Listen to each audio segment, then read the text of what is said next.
সম্পূর্ণ অন্যরকম দুর্দান্ত স্বাদের একটা চিকেনের রেসিপি আজকে তৈরি করে দেখাবো। খুব সাধারণ কিছু উপকরণ দিয়েই অসাধারণ একটা চিকেনের রেসিপি যে কেউ বানিয়ে নিতে পারবে। আর এই রান্নাটা করতে কিন্তু খুব বেশি সময়ও লাগবে না। এটা দেখতেও কিন্তু ভীষণ সুন্দর এবং খেতেও অসাধারণ। লুচি, পরোটা, ফ্রাইড রাইস, পোলাও, নান এই সব কিছু দিয়ে পরিবেশন করতে পারবে দারুণ স্বাদের চিকেনের এই প্রিপারেশনটা।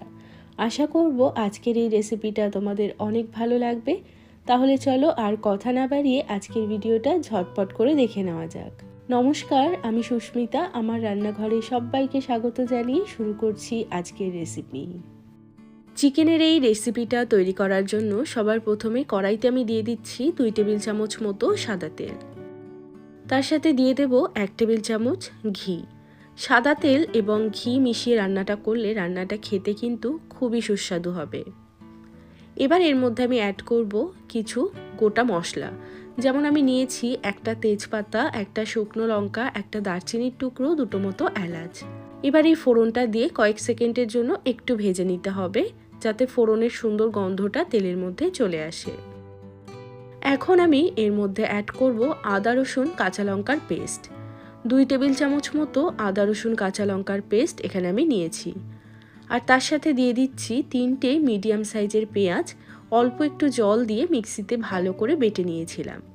এবার এই পেঁয়াজ বাটা এবং আদা রসুনটাকে কিছুক্ষণের জন্য ভেজে নিতে হবে, যাতে আদা রসুন এবং পেঁয়াজের কাঁচা গন্ধটা চলে যায়। তো এখানে আমি পেঁয়াজ আদা রসুনটাকেও মোটামুটি 6 থেকে 7 মিনিট মতো সময় নিয়ে ভালো করে ভেজে নিয়েছি। এখন এর মধ্যে আমি অ্যাড করে দেব চিকেন। এখানে আমি 1 কিলো চিকেন নিয়েছি আর চিকেনের টুকরোগুলো একটু বড় করে কাটিয়ে নিয়েছি। এখন চিকেনটাকে আমাদের খুব ভালো করে একটু মশলার সাথে কষিয়ে নিতে হবে। আর এই কাজটা কিন্তু করতে হবে গ্যাসের ফ্লেমটা বাড়িয়ে দিয়ে। এখন যদি গ্যাসের ফ্লেমটা কমিয়ে দিই তাহলে চিকেনের থেকে জল বেরিয়ে যাবে আর চিকেনটাকে ভালো করে কিন্তু কষানো যাবে না। তাই জন্য গ্যাসের ফ্লেমটা একটু বাড়িয়ে দিয়ে চিকেনটাকে বেশ কিছুক্ষণ সময় নিয়ে খুব ভালো করে এই আদা রসুন পেঁয়াজ বাটার সাথে ভেজে নেব। তো এখানে দেখো চিকেনটাকে মোটামুটি 15 থেকে 20 মিনিট মতো সময় নিয়ে খুব ভালো করে কষিয়ে নিয়েছি। এখন আমাদের একটা পেস্ট তৈরি করতে হবে, যার জন্য আমি নিয়ে নিয়েছি একটা ব্লেন্ডার জার। এর মধ্যে আমি দিয়ে দিচ্ছি 2 টেবিল চামচ মতো চালমগজের দানা। আর তার সাথে দিয়ে দেব 4 টেবিল চামচ টক দই। এবার খুব ভালো করে এই দুটো উপকরণকে মিক্সিতে বেটে নিতে হবে। তো এখানে দেখো চারমগজ এবং টক দইটাকে খুব ভালো করে বেটে নিয়েছি। চারমগজের পরিবর্তে তোমরা যে কোনো এক ধরনের বাদামও কিন্তু এখানে ব্যবহার করতে পারো। এবার এই চারমগজ এবং টক দইয়ের পেস্টটা আমি দিয়ে দিচ্ছি চিকেনের মধ্যে। তার সাথে এই ব্লেন্ডারের জারটা ধুয়ে সামান্য একটু জল এর মধ্যে অ্যাড করে দেব। এবার দিয়ে দিচ্ছি স্বাদ মতো লবণ। আমি কিন্তু রান্নাটাতে এর আগে লবণ ব্যবহার করিনি, লবণটা আমি এখন স্বাদ মতো অ্যাড করে দিয়েছি। আর তার সাথে দিয়ে দিচ্ছি 1/2 চামচ মতো চিনি। আর দিয়ে দিচ্ছি 1 চামচ মতো ভাজা জিরে গুঁড়ো।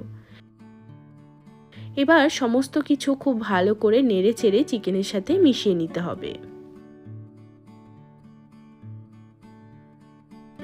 চিকেনটাকে সমস্ত কিছুর সাথে ভালো করে নেড়ে চেড়ে মিশিয়ে নেওয়ার পর এখন গ্যাসের ফ্লেমটা একদম লো করে দেব আর এটাকে ঢাকনা লাগিয়ে 10 মিনিট মতো এটাকে রান্না করব।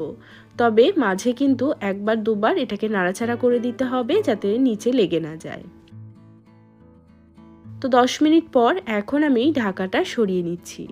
তো এখন দেখো চিকেনের থেকেও কিন্তু বেশ খানিকটা জল বেরিয়ে গেছে। এবার এই জলটা শুকিয়ে যতক্ষণ না পুরো তেলটা আলাদা হচ্ছে ততক্ষণ পর্যন্ত চিকেনটাকে একটু কষিয়ে নিতে হবে। তো আরও 7-8 মিনিট মতো চিকেনটাকে আমি কষিয়ে নিয়েছি।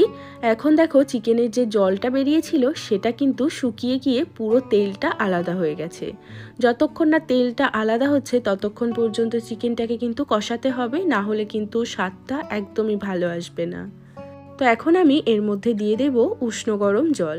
এখানে আমি হাফ বাটি মতো জল দিয়েছি। এই রান্নাটাতে কিন্তু খুব বেশি পরিমাণে জল ব্যবহার করা যাবে না।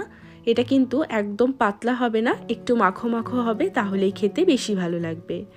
জল দেওয়ার পরে চিকেনটাকে ভালো করে নেড়েচেড়ে নিয়ে এখন মোটামুটি 5-6 মিনিটের জন্য চিকেনটাকে মিডিয়াম আঁচে ফুটিয়ে নেব।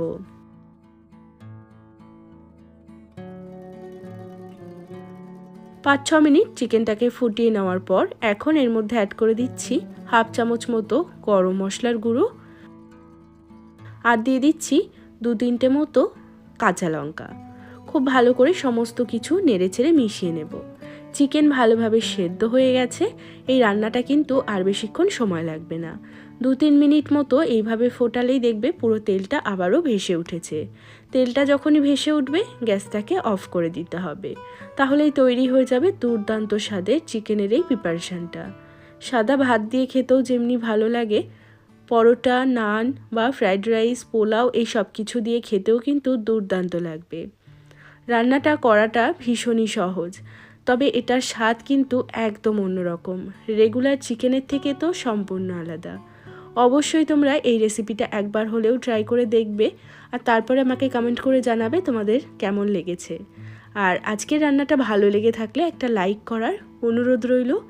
চ্যানেলটিকে সাবস্ক্রাইব করে না থাকলে চ্যানেলটিকেও সাবস্ক্রাইব করে রাখতে পারো যদি তোমরা এরকম নানান ভিডিও দেখতে চাও।